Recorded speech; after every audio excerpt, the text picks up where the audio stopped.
স্বাধীনতার অর্ধশতাব্দীর বেশি সময় পার হলেও প্রকৃত গণতন্ত্র প্রতিষ্ঠার লড়াইয়ে বাংলাদেশ। সম্প্রতি ওসমান হাদির ওপর হামলার ঘটনায় উদ্বিগ্ন প্রবাসী বাংলাদেশিরা।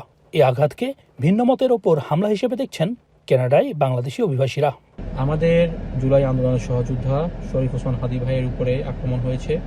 আমাদের উপরে যত আক্রমণই হোক, আমরা এই নির্বাচন করবই ইনশাআল্লাহ।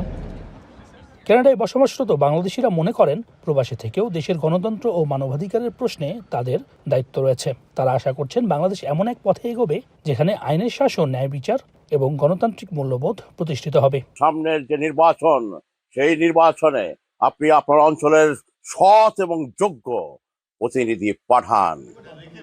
ইতোমধ্যে কানাডা থেকে 10,000-এর বেশি প্রবাসী ভোট দিতে রেজিস্ট্রেশন করেছেন।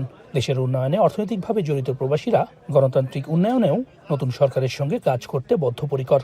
এবার ভোটের লড়াইয়েও নেমেছেন অনেকে। সৈয়দ ইফতেখার, এখন, কানাডা।